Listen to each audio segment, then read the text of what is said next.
네, 잠금 해제 시간으로 이어가도록 하겠습니다. 이제 미국에서 가장 우리가 좀 주목하고 있었던 이벤트인 FOMC의 결과 내일 우리 시간으로 새벽에 좀 볼 수 있을 텐데요.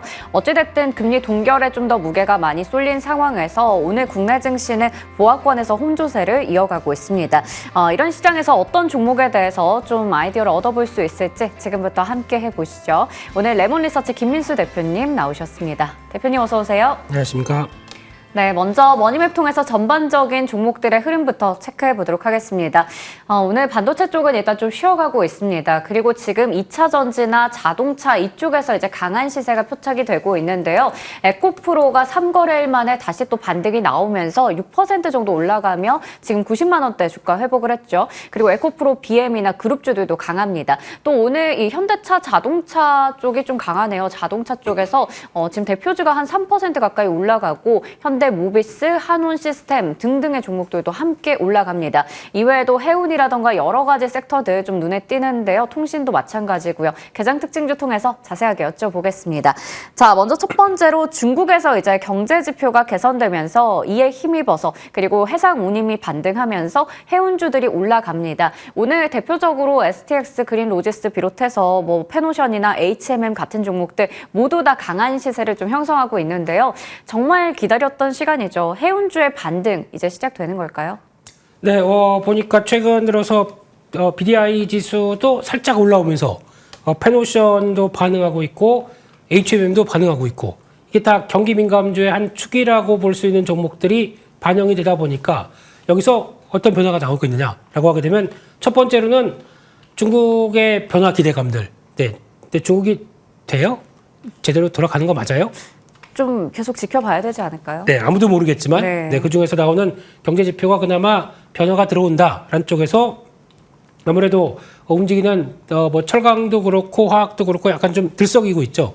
이런 쪽에서 변화를 맞춰간다라는 쪽으로 보여지는데 또 하나 더 중요한 거는 HMM 매각 이슈 같습니다. 이쪽이 HMM을 매각을 앞두고 그 지분을 누가 인수하느냐라는 쪽에서 요즘에 동원그룹도 바쁘고 특히 한림그룹도 바쁘고 자산 매각하고 배도 팔고 그래서 아마 인수를 하겠다라는 입장이다 보니까 우리 시장은 그렇게 됐었을 때 HMM의 컨테이너선 그리고 또 페노션의 벌크선 이게 합쳐지게 되면 시너지가 나지 않겠느냐라는 관점 쪽에서 이쪽을 약간 더 무게를 두는 것 같습니다. 동원그룹은 좀 잠잠한 거 보니까 그런 쪽에서 그런 변화까지 같이 있다 보니까 기대감들이 작용한다고 봐야 되겠죠. 그런 쪽에서 그러면 지금 이거를 올라오니까 막 따라갈 수 있겠느냐. 네, 우리 앵커님 같은 경우는 그러면 이런 해운주 막 사도 될까요, 지금요? 앞으로 이게 길게 봤을 때 이제 또 좀 반등이 나오고 앞으로 뭐 추세가 괜찮다 하면 지금 좀 눌렸을 때 뭐 이럴 때는 괜찮지 않을까요? 네, 근데 중국의 경제 지표가 연속성이 좀 있어야 될 것 같아요. 그렇게 나오기 시작하는 걸 확인하려면 조금 좀 기다려봐야 되겠죠. 네, 그래서 아마 지금은 이제 기대감과 함께 움직이는 정도라고 보게 되면 왠지 따라가기가 좀 그런데요. 차라리 그냥 한 며칠 좀 눌림목 들어와서 다시 추세는 맞추는 상황 쪽에서 변화를 본다라고는 모르겠는데 지금은 추경매 항상 저희가 고민이 그거죠. 지금 올라가니까 따라가고 싶은 이런 마음들. 그렇죠. 네, 그게 했었을 때 결과가 50대 50일까요? 아니면은 70대 30일까요? 네, 그냥 잘 모르겠습니다만 중요한 거는 따라갈 때 단가를 저 위에서 놓고 대응하기는 좀 부담스러울 수 있으니까 일단은 지금 시장이 또 강한 어떤 면목을 보여주지도 않고 그렇기 때문에 추경 매수는 자제 이상입니다. 네, 추경 매수에 대해서 좀 자제해보자라는 관점에서 얘기를 주셨습니다. 이 중국의 경제 지표 개선에 대한 기대감 때문에 주가가 좀 많이 올라가고 있지만 이게 또 뚜렷하게 연속성이 확인돼야 되는 부분이기 때문에요. 그 부분들 좀 체크해보면서 이 종목들, 섹터를 좀 체크해보면 좋을 것 같습니다. 자, 그리고 이제 앞서 머니맵에서 체크해봤던 부분인데 2차 전지주가 또 질주하고 있습니다. 에코프로 그룹주가 여기에 중심이죠. 에코프로가 오늘 뭐 6% 가까이 올라가면서 정말 오랜만에 90만 원대 회복을 했고요. 그러다 보니까 이게 이제 다시 이 상승 추세로 전환이 되는 건지 이거 단기 반등으로 봐야 될지 궁금하거든요. 어떻게 보세요? 네, 지금 말도 많고 탈도 많고 그렇다고 하더라도 오늘 좀 변화가 나오는 것 중에 하나가 자동차 쪽이 반등하기 시작하죠. 네, 그런 쪽과 함께 에코프로 쪽도 지금 기술적으로는 돌아올 때가 되긴 됐습니다. 이 정도까지 밀렸게 되면 한번 반발매가 들어와야지 했던 게 지금 뭉쳐서 지금 들어오는 과정이라고 생각되는데, 근데 하지만 중요한 뭐 라인들 다 깨고 밑에까지 쭉 쳐져있다 보니까 돌아올 때도 이제 저항이 만만치 않겠죠. 그런 쪽이 뭐 다 보시고 계신 뭐 98만 원대부터 저항이 쭉 들어오다 보니까 그를 안고 지금 나오고 있는 악재를 다 반영했기 때문에 강하게 돌파할 것이냐, 이거는 조금 더 지켜봐야 될 것 같습니다. 그러니까 즉 악재가 이렇게 많은, 뭐 2차전지 쪽에서 악재 얘기는 너무나 잘하실 테니까 이걸 다 안고 주가가 움직였던 상황 쪽에서 많이 빠진 만큼의 변화를 가져가고 있는 첫 단계다라고 보여지고 있는데, 그러면 이제 매물대 소화하면서 움직이는 이런 과정들을 좀 지켜봐야 되겠지만, 일단 더 중요한 거는 시그널들이 좀 나와야 되겠죠. 이런 뭐 3분기 실적 안 좋을 것이다, 4분기도 연결이 되겠느냐라고 하는 연결고리가 좀 끊을 만큼 어떤 메탈 가격들의 변화나 이런 흐름들이 확인이 돼야 될 것 같은데, 아직은 그 정도까지는 안 되고 있다 보니까 어떤 일단 저항대가 강한 지점까지는 들어올 텐데 거기서의 탄력들을 좀 비교해 봐야 되겠죠. 그러면 말씀드린 대로 약간 뭐 1차로는 한 98만 원대 정도 보시면서 흐름의 변화가 나오는지 체크하셔야 될 것 같고, 나머지 쪽 이제 오히려 자동차 쪽이 좀 같이 움직이는 것까지도 연결을 시켜본다라고 하게 되면 자동차 쪽의 반등도 어떻게 보면 도움이 될 수가 있겠죠. 그런 쪽도 같이 보시면서, 왜냐면 잘 팔려야 이차전지도 전기차 쪽에 잘 들어갈 테니까요. 네, 그런 변화의 개연성을 보시면서 일단은 체크하셔야 될 것 같습니다. 네, 오늘 좀 이쪽에서 이제 변화가 나오고 있는데 오늘 말씀해 주신 것처럼 현대차, 기아 이쪽도 강합니다. 그러다 보니까 2차 전지주 좀 함께 같이 가는 것 같은데요. 1차적으로 에코프로는 98만 원 정도 좀 체크하면서 이 변화가 이제 계속해서 또 이어지는지 좋은 흐름으로요. 이런 부분들 좀 볼 필요가 있을 것 같습니다. 자, 그러면 개장 특징주는 여기까지 알아보겠고요. 오늘의 잠금 해제 종목들 만나보도록 하겠습니다. 첫 번째 종목은 바로 어제 전체적으로 이제 원전 섹터가 굉장히 강했습니다. 이쪽에 대해서 얘기 나눠볼 텐데요. 국내 이제 한수원 쪽에서 미국에 있는 원전 기업과 함께 그 소송을 벌였었는데 거기서 승소했다라는 소식이 좀 나오면서 어제 원전주가 다 같이 올라갔거든요. 네. 원전주는 사실 정책에 대한 모멘텀도 있고 참 좋은 이슈들은 많은데 늘 뭔가 발목이 잡혀서 못 가던 섹터잖아요. 이 부분부터 볼게요. 네, 일단 정부가 산업을 열심히 육성하겠다, 밀겠다 하는데 제대로 못 간 섹터가 지금까지 거의 없었거든요. 네. 해당 정부마다 어떤 특별한, 그리고 또 해당되는 섹터들이 좀 있었습니다. 이번에는 그 중에 하나가 원전 쪽일 텐데 지금 보면은 전혀 움직임이 별로 없습니다. 강하게 움직임이 없습니다. 네, 그런 쪽에서 그래도 정부의 여러 가지 노력들이 펼쳐지다 보니까 이런 변화가 어떻게 나와야 될지 체크해야 될 것 같고, 또 하나 지금 어제 나왔던 한국수자력 수력? 한국수력 원자력. 예. 한수원? 네. 이쪽에서 지금 나왔던 웨이스팅하우스와 관련된 얘기는 또 이제 어제는 긍정적이었지만 오늘은 또 웨이스팅하우스가 또 다시 그래서 항소한다라는 얘기가 나오다 보니까 주가는 또 흔들리는 것 같은데, 근데 어제도 마찬가지지만 오늘도 변한 건 없습니다. 변한 건 없는 게 웨이스팅하우스와의 관계가 아니라 미국 정부 쪽에서 수출을 계속 용인하겠느냐라는 쪽에 대한 핵심적인 문제는 남아 있는데 그쪽에 대해서는 아직까지 좀 풀어야 될 문제라고 봐야 되겠죠. 그러다 보니까 거기서 변한 건 없다는 쪽이지만 그래도 정부의 여러 가지 노력들은 계속 이어지고 있다. 이런 관점 쪽에서 지금같이 밀리게 되면 계속 관심은 봐야겠다라는 쪽으로 봐야 될 것 같고요. 어떻게 정부 전력기금 내에서 원전 예산이 한 내년에 2,000억대에서 2,600억 많이 늘어나는 거죠. 네, 그런 쪽에서 어떤 2025년까지 국내 원전 3기 신규 가동하고 원전 이용률도 높이겠다라는 입장이기 때문에 이런 쪽과 함께 변화가 나오게 되면 거기서 또 원전 밸류체인들을 살리기 위한 노력들이 계속 나온다. 계속 관심 있게 봐야 되겠죠. 그런 부분들이 이어질 걸로 보여지고 있는 측면 쪽에서 계속 밀리게 되면 관심을 계속 가져야 될 대표적인 섹터다라고 보여지고 있습니다. 네, 정부 정책 수혜주라는 그런 좀 어떤 타이틀을 가지고 있지만 참 못 가서 답답하기도 하고 억울한 마음도 들었던 그 섹터이지 않을까 싶은데요. 어제 아무래도 호재가 나와서 이제 다 같이 올라가긴 했지만 이걸 또 뜯어보니까 아직까지는 여전히 불확실성이 어느 정도 남아있다라는 측면에서 오늘은 일단 뭐 차익 물량이라든지 좀 하락세가 나오고 있는 것 같습니다. 그러면 오늘 가지고 오신 종목은 우진인데요. 원전에서 강자라고 얘기를 좀 주셨어요. 어떤 부분들 좀 담당하고 있는지 보도록 할게요.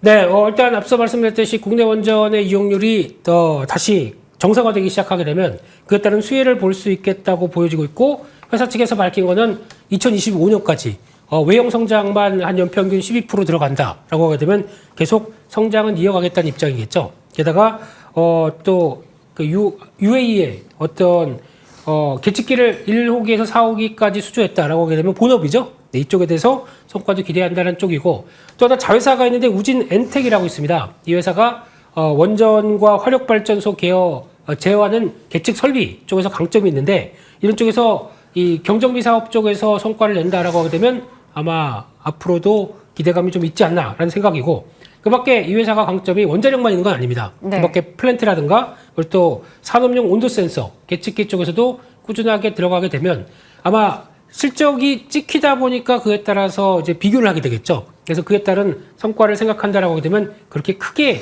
위축되진 않지 않겠느냐라는 쪽에서 실적의 안정화가 가장 중요할 것 같은데 앞서 말씀드렸듯이 온도 센서 계측기 쪽에서는 포스코로 들어가는 것도 있습니다.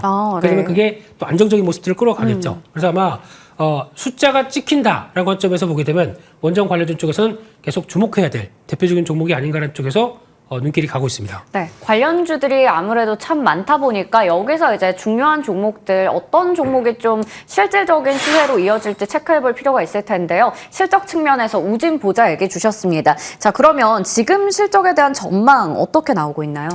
올해 매출이 한 20% 들어서 한 1,500억대 예상하고 있고 네. 영업이익이 한 180억대가 좀 넘어서 50%는 넘길 걸로 작년 대비해서 성장할 걸로 보여집니다. 이런 수치라고 하게 되면 지금 시총이 2,000억대인데 그렇게 원전 관련주 쪽에서 이제 매년 연평균 성장률이 한 두 자릿수까지 들어가는데 이 정도까지 보게 되면 그렇게 비싼 거 아니죠. 어떤 밸류 부담이 크다든가 아니면 정부의 어떤 정책적인 육성에 비해서 그렇게 부담스러운 가격대는 전혀 아니기 때문에 이런 부분들이 확인돼서 움직인다라고 하게 되면 변화들을 좀 체크해야겠다라는 쪽으로 보셨으면 좋겠고요. 그러다 보니까 위치상으로는 두산 에너빌리티와 좀 다르게 기존 두산 에너빌리티는 저 밑에까지 쳐져 있지만은 좀 더 견디려고 하는 추세의 어떤 유지하는 모습들이 좀 더 강하다라는 쪽들 확인될 것 같고요. 따라서 지난 고점대가 넘어가는 약 한 12,000원대 정도까지는 목표가로 삼아볼 수 있을 것 같고 중요한 지지권 이탈하는 9,700원 이쪽은 손절가로 보셨으면 좋겠습니다. 네, 우진에 대해서는 목표 주가는 12,000원, 손절가는 9,700원으로 제시해 주셨습니다. 이 종목 한번 꾸준히 지켜보도록 하겠고요. 다음 종목은 바로 태움 가지고 오셨습니다. 태움 첫 번째 투자 포인트 바로 열어보도록 하겠습니다. 바로 단조 사업, 풍력 관련주들 좀 시장에서 많이 이제 좀 소외가 되어 있었던 것 같은데 이쪽 오랜만에 한번 체크를 해보네요. 네, 일단 3분기 이제 실적 시즌으로 들어갑니다. 2분기 때 잘했던, 상반기 때 잘했던 회사, 네. 3분기에도 기대감이 높겠죠. 2분기의 실적에 서프라이즈를 보여줬기 때문에 그에 따른 흐름들 3분기에도 이어간다라고 하게 되면 눈높이가 높아질 수 있겠다는 쪽이 가장 중요한 포인트고요. 단조입니다. 단조 사업은 저희가 최근 들어서 어떤 그 조선기자재 관련된 쪽에 조선업종이 좀 그렇게 썩 좋지 못하다 보니까 많이 무너졌죠. 네. 예전에 현진 산업 이런 것도 있었고 현진 이런 것도 있었고 국내에서 상장된 회사들 다 무너졌습니다. 네. 그만큼 어려웠었죠. 살아남은 회사입니다. 그러면 물량이 계속 집중될 수 있고 성과가 나올 수 있겠다는 쪽에서 변화를 가져가고 있는데 그런 쪽에서 또 하나 강점이 제강사업부를 갖고 있죠. 한때 설립하고는 좀 힘들었지만 제강사업부와 단조가 같이 있다라고 하게 되면 단조에 맞추게 제강을 해서 공급을 하게 되면 시너지가 높은 쪽이거든요. 그래서 그전에는 업황이 안 좋다 보니까 부진했지만 지금부터는 업황이 좋다라고 하게 되면 시너지가 분명히 날 수 있겠다라는 쪽에서 그런 부분들 체크하셔야 될 것 같고요.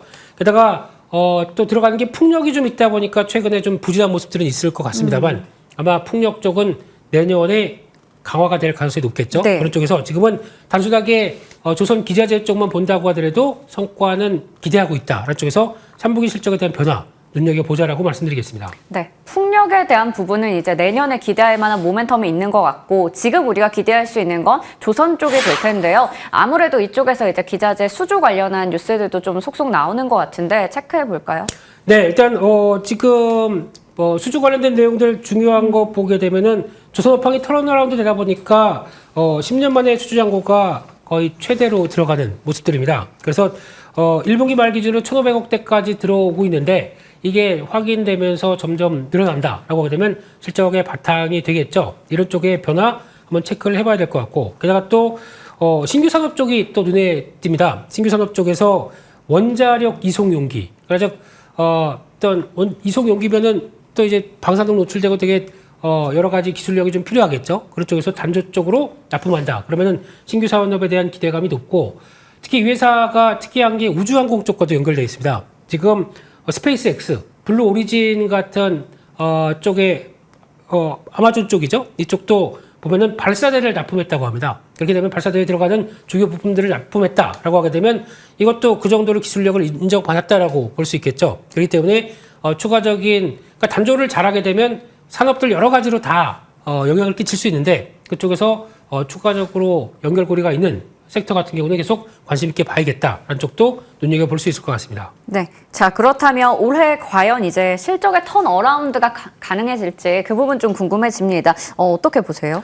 네, 지금 시총이 4천억 정도 됩니다. 이런 쪽에서 지금 최근에는 당연히 실적이 안 나왔겠죠. 네. 2분기에 나왔던 실적 흐름들을 보게 되면은 영업이익이 빠르게 160억대까지 돌아오는 모습들이 나오다 보니까 이런 흐름들까지 자리 잡고 오기 시작한다. 그러면은 올해 나올 수 있는 실적 분야들은 상당히 업사이드가 커질 수 있겠다는 쪽이고 이걸 그냥 곱하기 4는 좀 힘들겠지만 올해 같은 경우 한다고 하더라도 한 300억 최소 한 400억대 정도까지 나오지 않을까요? 이렇게 됐었을 때는 올해 지금 나오는 시총은 충분히 설명할 수 있을 거고 내년부터 업황과 함께 돌아가는 모습들이 나온다라고 하게 되면 레벨업은 시작이 되는 단계가 아닐까라는 쪽에서 이쪽은 잘 지켜보자라고 말씀드리겠습니다. 네, 좋습니다. 자, 그러면 태웅 이제 목표 주가 궁금해집니다. 네, 일단 지난 고점대가 24,700원이다 보니까 그 정도까지를 1차 목표가로 25,000원대 설정을 할 수 있을 것 같고요. 손절가는 19,000원대로 말씀드리겠습니다. 네, 목표 주가는 25,000원이고요. 손절가는 19,000원 이렇게 제시해 주셨습니다. 오늘 우진과 태웅까지 궁금했던 종목들 하나씩 잘 풀어본 것 같네요. 지금까지 레몬리서치 김민수 대표님과 함께했습니다. 대표님 고맙습니다. 감사합니다.